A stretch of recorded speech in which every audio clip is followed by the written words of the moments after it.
गौ माता को माँ क्यों कहते हैं?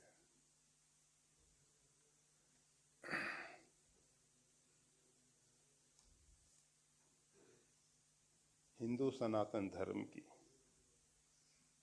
सबसे बड़ी विशेषता जो है, वैसे तो हिंदुत्व के अंदर सभी जितने देवी गुण हैं जो हमारे लिए कल्याणकारी हैं, उन सब का बहुत बहुत अधिक आदर पूर्वक उनको स्वीकार किया गया है।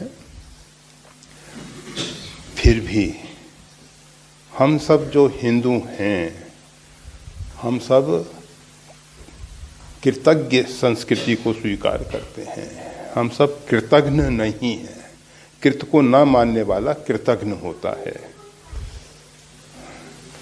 हमने आप सबको पहले भी बताया था, कभी कभी देखा जाता है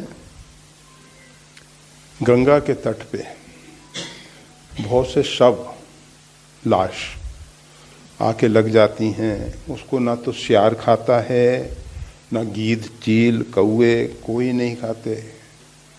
और जल में बहुत दिन तक रहा है वो, उसको जलचर मछली जो है सब कुछ खा जाती है। कोई ऐसा चीज़ नहीं है जिसको वो छोड़ती हो। मछली सब खा जाती है। वो मछली को खाने वाला सब कुछ खा गया। तो जो भी है पर वो मछली भी उसको नहीं खाई, और भी जल में रहने वाले जीवों ने भी उसको नहीं खाया। फिर किनारे पे आके लगा। किनारे पे आके लगने के बाद ये गीद इत्यादि, उन्होंने भी उसको नहीं खाया। श्याल इत्यादि भूमि पे, वो भी उसको नहीं खाए।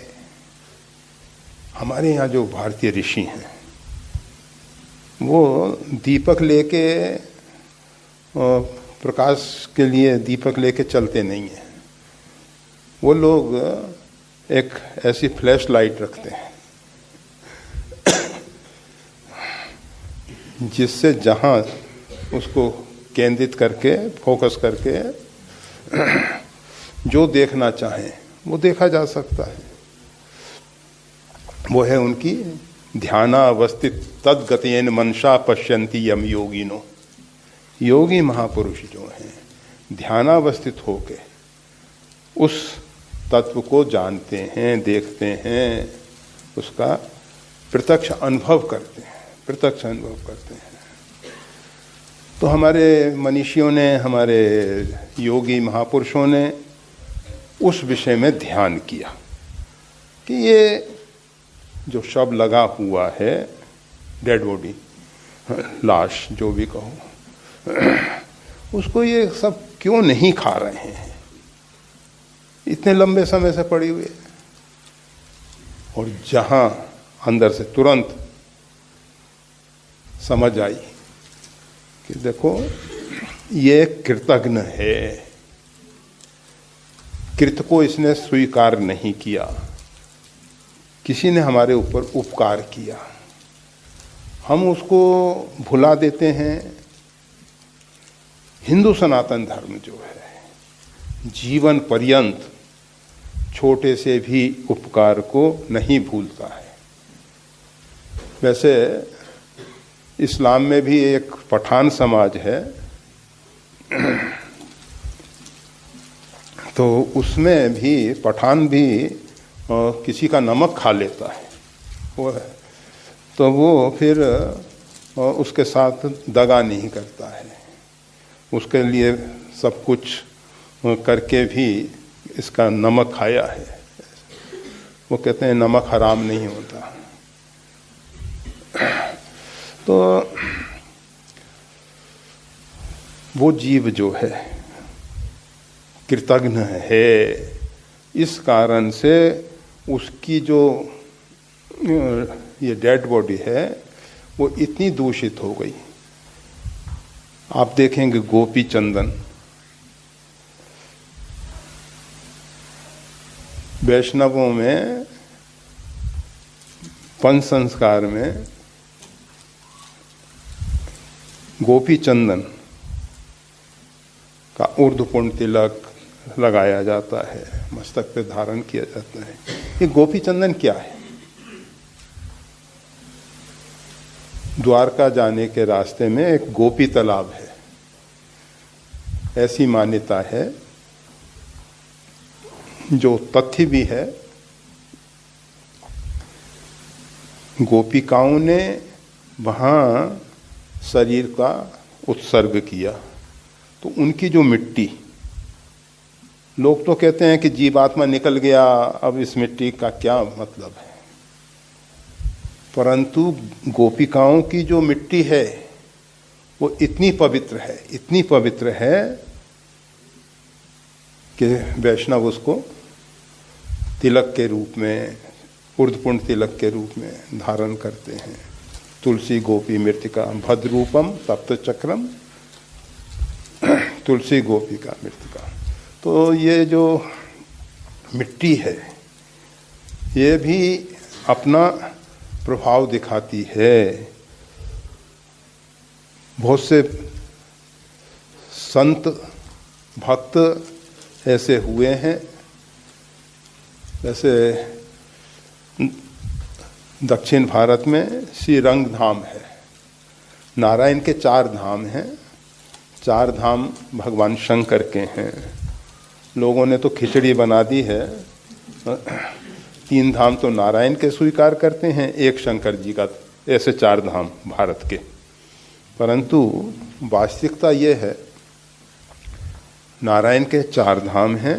सतयुग का श्री बद्री विशाल, त्रेता का श्री रंग धाम, द्वापर का द्वारकाधीश और कलयुग के श्री जगन्नाथ पुरी। तो ये 4 धाम नारायण के हैं। इसी प्रकार से 4 धाम भगवान शंकर के हैं। सतयुग के केदार बाबा, त्रेता के रामेश्वरम, द्वापर के सोमनाथ जी और कलयुग के लिंगराज जी। ये लिंगराज जी वो हैं जो भगवान जगन्नाथ जी जब अपने नीलांचल पर्वत पे अर्थात जगन्नाथपुरी में पहुंचे हैं, तो उससे पहले उनका दर्शन करते हुए गए हैं लिंगराज जी का। मतलब लिंगराज जी जगन्नाथ जी से पहले से है। तो ये श्री रंग धाम, इसमें भगवान रामानुजाचार्य जो कि विशिष्टाद्वैत सिद्धांत का उन्होंने विशेष रूप से प्रतिपादन किया, उसको सबके सामने लाके रखा। उससे पूर्व जो शांकर मत अद्वैत वेदांत था उसको ही विशेष मान्यता मिल रही थी, और ये बचपन से ही भगवान रामानुजाचार्य की विचारधारा उस प्रकार की रही, और फिर उन्होंने उसका, तो उनका जो पार्थिव शरीर है वो अभी भी रखा हुआ है, और उस पर एक विशेष प्रकार का लेप लगाया जाता है जिससे वो शरीर से पुरेष्ठिका तो निकल चुकी है। तो हम ये बता रहे थे कि शरीर से पुरेष्ठिका निकल जाने के बाद भी कुछ शरीर ऐसे हैं, वैसे आप सब देखते हैं किसी के घर में किसी का देहावसान हो जाता है, तो जब तक वो मिट्टी शव घर में रहता है तब तक भगवत पूजा, सेवा, भोजन, पानी सब बंद होता है, उस समय कोई नहीं करता है। परंतु कुछ शव ऐसे हैं जहाँ भगवान का भोग का प्रसाद वहाँ पहुँचता है और सब उस प्रसाद को पाते हैं। वो जो श्रीरंग धाम की बात हम कर रहे हैं, नहीं तो किसी का शरीर रखा हो तो ऐसा तो नहीं करेंगे ना। मृत शरीर अर्थात पुरेष्ठिका बहिर्गमन कर चुकी है, और तो गौ माता को माता क्यों कहते हैं? गौ के हमारे ऊपर बहुत बहुत उपकार है। वो जननी की तरह, जो जन्मदात्री है, जननी, जिसने इस शरीर को जन्म दिया है, उससे भी कहीं अधिक, क्योंकि कोई भी माँ अपने बच्चे को, अपने वत्स को ही अपना दूध पिलाती है, और गौ माता जो है अपने वत्स के अतिरिक्त हम सबको दुग्ध देती है, और उस दूध को हम सब ने अमृत माना है। पंचामृत में गौ दुग्ध, दधी, घृत, शर्करा और मधु, तो ये पंचामृत पृथ्वी के माने गए हैं। और वास्तविक में गौ दुग्ध और गौ घृत का सेवन करने से शरीर निरोग रहता है, लंबी आयुष और नेत्र की ज्योति इत्यादि सब ठीक होती है। आप कहोगे चश्मा लगा रखा सिरा। तो ये गौ अपने वत्स को समाज की सेवा के लिए दे देती है। पहले कृषि भारत में वृषभ के द्वारा होती थी, अमेरिका इत्यादि में घोड़े के द्वारा। जिस समय जीसस क्राइस्ट पृथ्वी पे पधारे तो उस समय वहाँ खेती जो है घोड़े के द्वारा होती थी। और एक समाज है वहाँ जो अभी भी जिस प्रकार से क्राइस्ट जीसस अपना जीवन निर्वाह करते थे वैसे ही वस्त्र पहनते हैं, वैसे ही उनके चर्च हैं, वैसे ही स्कूल कॉलेज हैं, और यात्रा भी वो घोड़ा गाड़ी से ही करते हैं, सब उसी समय के। तो उनके खेती अभी भी उसी ढंग से होती है, घोड़े से ही होती है। परंतु जो हमारा भारत है वो वृषभ के द्वारा खेती का कार्य, और फिर वो बैलगाड़ी में भी जोता जाता, फसल का आजकल तो थ्रेसर इत्यादि से या फिर दूसरे हार्वेस्टर इत्यादि से फसलों को तैयार कर लिया जाता है। परंतु उस समय बैल के द्वारा ही वो अन्न अलग किया जाता था। और गौ, अभी सुन रहे थे समाचार में, राजस्थान में घोषणा पत्र में कहा गया है, अभी इलेक्शन हो रहा है ना, तो कहा गया है कि गोबर जो है 2 रुपए किलो खरीद लिया जाएगा, गवर्नमेंट खरीद ली। मतलब गाय जितना खाती है उतना गौमूत्र और गोबर दे देती है। दूध दे या ना दे, दूध से जितने भी डेयरी प्रोडक्ट्स हैं तैयार होते हैं उनको छोड़ दो आप। उसके अतिरिक्त गौ जो भी खाती है उतना गौमूत्र और गोबर दे देती है, और हम तो समझते हैं बहुत अधिक कीमती है। इसके विषय में एक पौराणिक वार्ता भी कही जाती है। वार्ता इस प्रकार से कही जाती है कि एक बार देवता जो हैं ब्रह्मा जी के पास गए और ब्रह्मा जी से निवेदन किया कि देवताओं की संख्या बढ़ रही है, इनका पंजीकरण हो जाए, रजिस्ट्रेशन हो जाए। और जो देवताओं का पंजीकरण हो जाएगा वही देवता मान्य होंगे।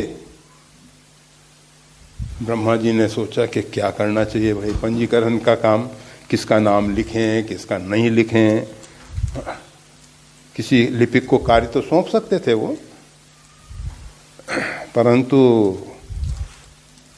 उन्होंने, ब्रह्मा है ना चतुर्मुख,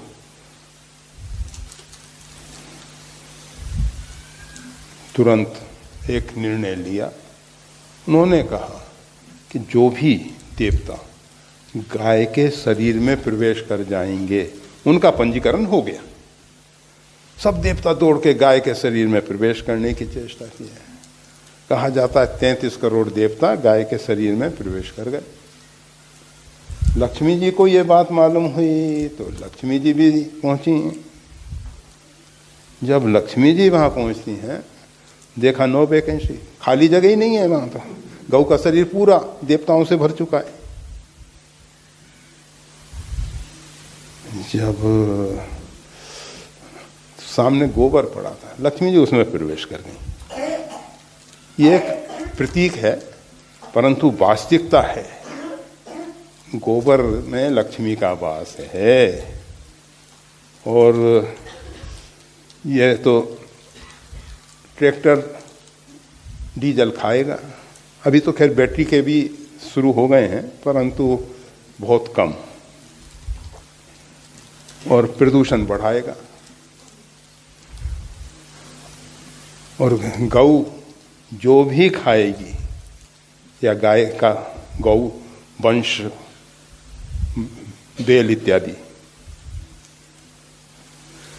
वो उतना गोबर दे देते हैं। और उसका जो उत्तम खाद है,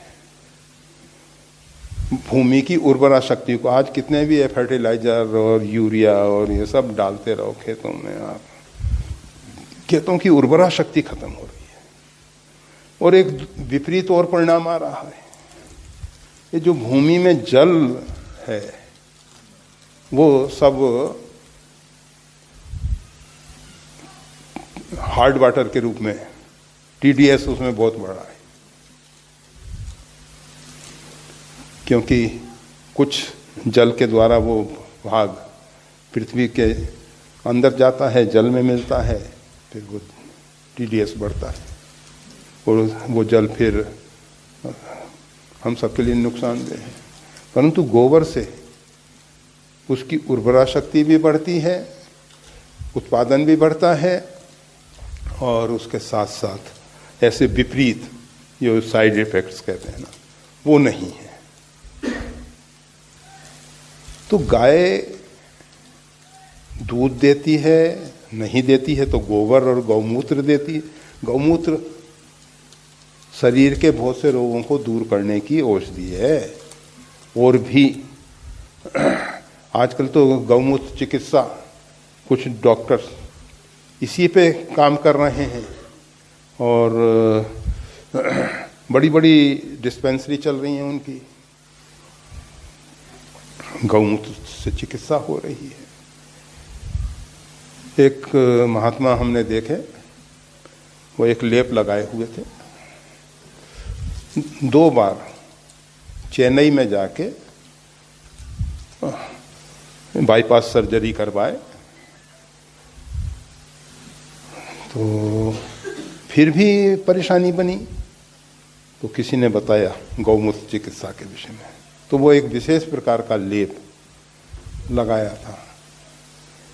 वो गौमूत्र चिकित्सा के अंतर्गत कुछ विशेष प्रकार के लेप इत्यादि तैयार किए। उज्जैन में एक गौशाला पे हम गए थे, वहाँ देखा मकान, उसमें गोबर इत्यादि से ही तैयार किया गया, बड़ी अच्छा, देखने में बहुत अच्छा, और हर ऋतु में वातानुकूल, मतलब वेदर इफेक्ट्स उस पे, गर्मी सर्दी इत्यादि के, बड़ा अच्छा। तो गाय जब मर जाती है तो उसका चमड़ा, उसकी अस्थि, उसके सींग, आज तो लोग विज्ञान की बात मानते हैं, हमारे धर्मशास्त्रों की बात मानते नहीं, परंतु वैज्ञानिकों ने प्रयोग करके ये पाया कि जहां गाय का मृतक शरीर शव पृथ्वी में दबा दिया जाता है, वहां बहुत अच्छी फसलें होती हैं। गाय के सींग में मिट्टी इत्यादि रख के कुछ बीजों को विकसित किया गया, तो वो इतने अच्छे विकसित हुए कि बहुत अधिक उससे अच्छे परिणाम, फल अच्छे मिले। तो गाय जो है जन्म से लेके मृत्यु तक, वैसे गौ का दर्शन बड़ा पवित्र है। हमने देखा कि एक व्यक्ति, एक वैसे व्यापारी सेठ, बाद में वृद्ध हो गया था, पर उसने जीवन में एक नियम निर्वाह किया कि प्रातःकाल उठ के सबसे पहला दर्शन, जैसे हम कहते हैं ना कराग्रे बस्ती लक्ष्मी कर मध्य सरस्वती, नहीं, वो सबसे पहले दर्शन गौ माता का करना। तो अपना बिस्तर ऐसी जगह लगाता था, मतलब उसका बेड ऐसा रहता था कि जहां सामने गाय बनती थी, गाय का दर्शन होता। गाय जब कष्ट में होती है, दुख में होती है, तो प्रकृति उसको सहन नहीं कर पाती है, विक्षोभ पैदा होता है, और वो विक्षोभ नकारात्मक ऊर्जा को बहुत अधिक बढ़ाता है। तो ये जो गौ है, उसके बहुत बहुत बहुत उपकार हैं हमारे ऊपर। कहा जाता है जब शरीर का देहावसान हो जाता है, उसके उपरांत ये पुर्यष्ट का जो है विरजा नदी को पार करके ये जो यातना शरीर है वो फिर आगे बढ़ता है, और उस विरजा नदी को पार करने के लिए ये गौ माता गौ की पूंछ को पकड़ के वो गाय पार करके ले जाती है।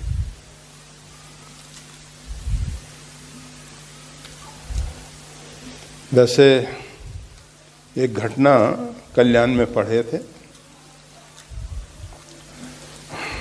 उसमें ऐसा बताया गया था, जब हिंदुस्तान पाकिस्तान का विभाजन हुआ उस समय एक मुसलमान जमींदार,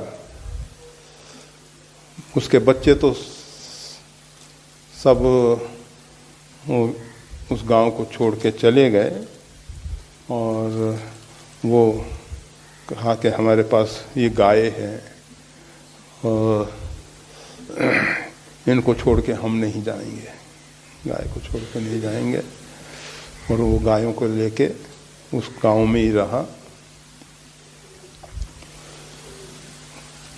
उधर से जब हिंदू परिवार लौट के भारत में आ रहे थे, तो किसी जिसमें जिस लोगों की ज़्यादा बाहुल्यता रहती थी उस हिसाब से, तो उसमें हिंदू परिवार ज़्यादा थे, सबको घर छोड़ के भागना पड़ा था।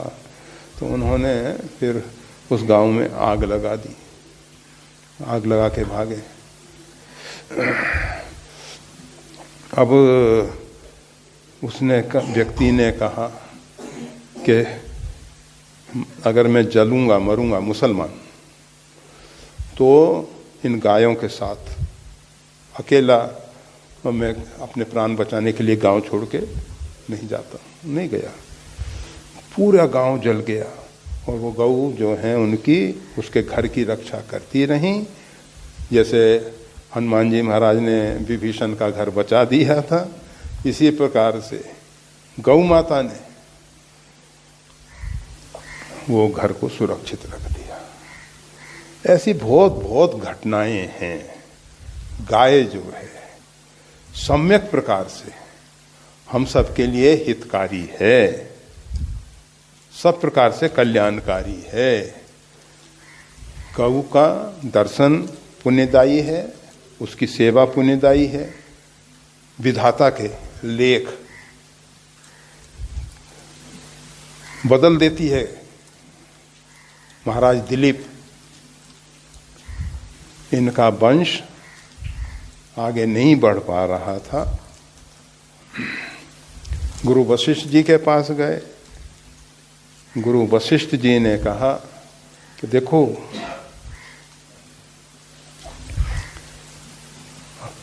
भाग्य में आपके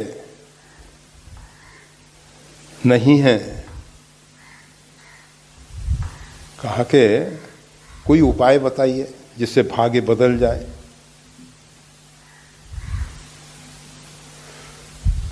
तो उन्होंने कहा, ये हमारी नंदिनी गाय है, इस गाय को ले जाओ, इसकी सेवा करो।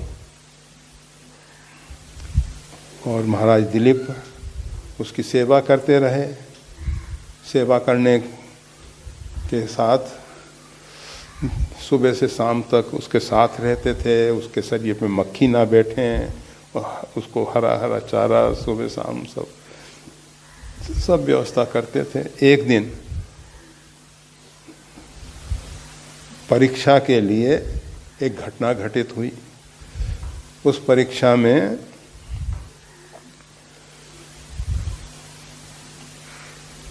एक शेर सिंह उस नंदिनी को पकड़ने के लिए दौड़ा। इन्होंने बाण संधान किया, महाराज दिलीप ने। शेर बोला कि देखो महाराज, कोई किसी के आहार को नहीं छीनता, और आप एक राजा हैं, आप प्रजापालक हैं, आप हमारे आहार को छीन रहे हो हमसे। हमारा आहार है, आपको ऐसा नहीं करना चाहिए। कहा कि ये हमारे गुरुदेव की गाय है, इसको तो हम बचाएंगे जिस भी प्रकार से। इसकी जगह आप हमारे शरीर को ग्रहण कर लो, आप विचार कर लो। आप रहोगे तो कितनी गाय हो सकती हैं, आपका शरीर नहीं रहेगा तो फिर मैंने विचार कर लिया, आप इस शरीर को। वो तो परीक्षा थी, कहा जाता है उसके बाद उनका आगे का वंश।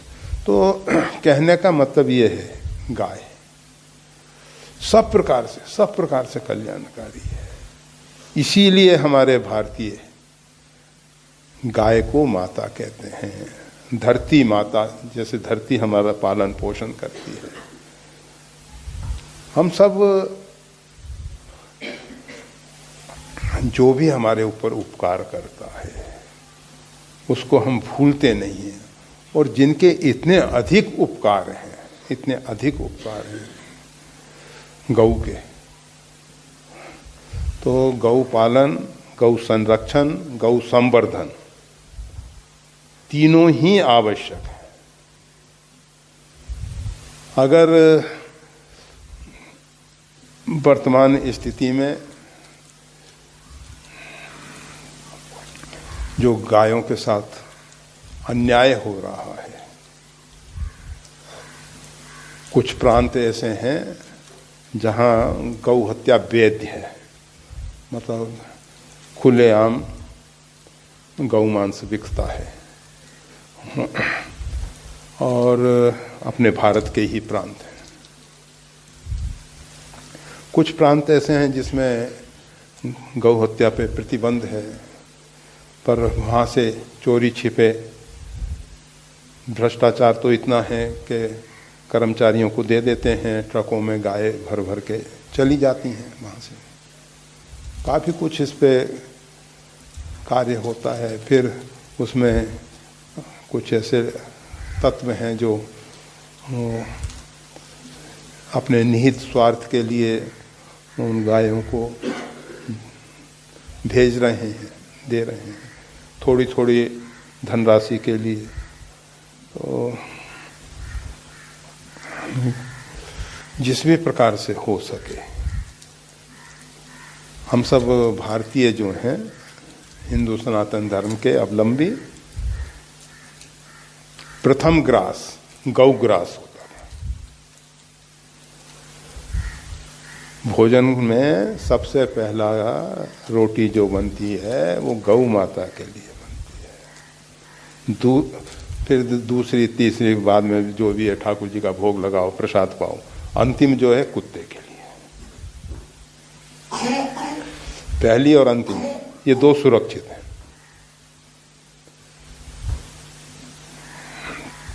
तो कुछ ना बने तो गौग्रास तो कम से कम वो जो पहली रोटी है वो तो गौ माता के लिए निकाल दो, और अगर बन सके तो सहकारी संस्थाओं के द्वारा कोऑपरेटिव बेस पे गौशालाएं बने, उसमें गौ संरक्षण हो, गौ संवर्धन हो, कोशिश करनी चाहिए।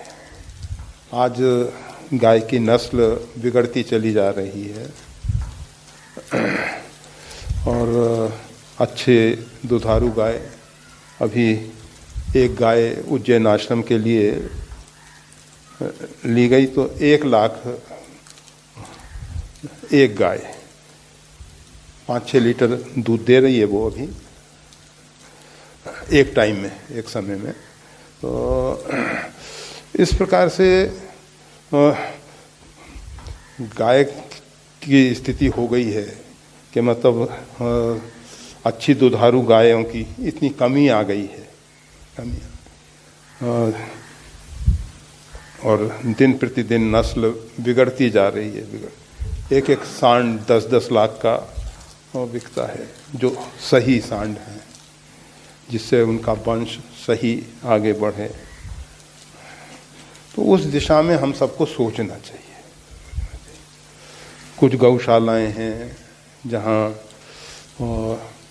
हजारों की संख्या में गाय रह रही हैं, अपने भारतीय नस्ल की गाय है या जर्सी गाय। इसका दूध जो है स्वास्थ्य के लिए अच्छा नहीं है। A1 दूध का विभाजन A1 और A2 के रूप में किया गया। तो ये जो अपनी देसी नस्ल की गाय हैं, चाहे वो गिरी नस्ल की हैं, चाहे साईंबाल हैं, चाहे काकरेज हैं, बहुत सी अच्छी नस्ल हैं, तो उनका दूध जो A2 स्वास्थ्य के लिए, बुद्धि के लिए सब। ब्राज़ील में बहुत अधिक संख्या में अपने गिरी नस्ल की और साईंवाल, ये 2 प्रकार की गायों की बाहुल्यता है, बहुत अधिक संख्या में है। वहाँ का सांड करोड़ों रुपए का एक होता है भारतीय रुपए के हिसाब से। तो और एक बात कह के गौ माता के विषय में पूरा करेंगे। वैसे कहाँ तक कहा जाए कम ही है, जो भी है। अमेरिका में ही, US में, अमेरिका के एक कनाडा और एक यूनाइटेड स्टेट, ये बड़े बड़े राष्ट्र हैं। तो US की बात करते हैं। वहाँ एक ट्रक गायों से भर के कत्ल खाने की ओर जा रहा था। एक गोरे मतलब अंग्रेज ने देखा और उसको बचाने के लिए उसने अपना घर संपत्ति सब लगा दी और गायों का ट्रक सुरक्षित बचा दिया गया। गायों को कत्ल खाने से जाने से रोका और फिर उनको ये जो इस्कॉन वालों की गौशाला वहाँ पहुँचाया गया। तो कहने का मतलब ये है, और भी इस बार हम सब जब US गए तो अपने गिरी नस्ल का ताज़ा दूध मिलता था और उसको फिर एक स्थान से दूसरे स्थान तक पहुंचाने के लिए भी उन लोगों ने आधुनिक साधनों के द्वारा उसको फ्रोजन करके मतलब जमा के एक जगह से दूसरी जगह तक पहुंचाया और वहाँ का दूध इंग्लैंड तक हमारे साथ आया। तो मतलब और हम सब भारतीय गौ माता के विषय में क्या कर रहे हैं, अपने आप को देखना है, सोचना है, समझना है। तो गौ माता को माता क्यों कहा जाता है, लगभग समझ में आया होगा। और केवल समझ मन ही मन रही है वाली बात नहीं है। गौ सेवा शुरू कर दो और जीवन में एक नियम ले लो कि जहाँ भी जितने भी डेयरी प्रोडक्ट्स हैं उसमें गौ दूध से निर्मित ही पदार्थ लेंगे, चाहे वो दूध है, दही है, घी है, श्रीखंड का वो चक्का वगैरह जो भी है, पनीर है, वो सब शुद्ध देसी नस्ल की जो गायें हैं उनके दूध से निर्मित ही लेंगे, कोई दूसरा नहीं लेंगे। अपने आप गौ की रक्षा बढ़ेगी, क्योंकि जब वो दूध इत्यादि का सही मूल्य मिलेगा तो उसके लिए उनको उस प्रकार की गाय भी रखनी पड़ेंगी, पालन करनी पड़ेंगी। अच्छा है, समय की मांग है। हम सबको अपने अपने स्तर से, जिस स्तर में हमको भगवान ने रखा है, अपने अपने स्तर से गौ सेवा करनी चाहिए। जय श्री राम।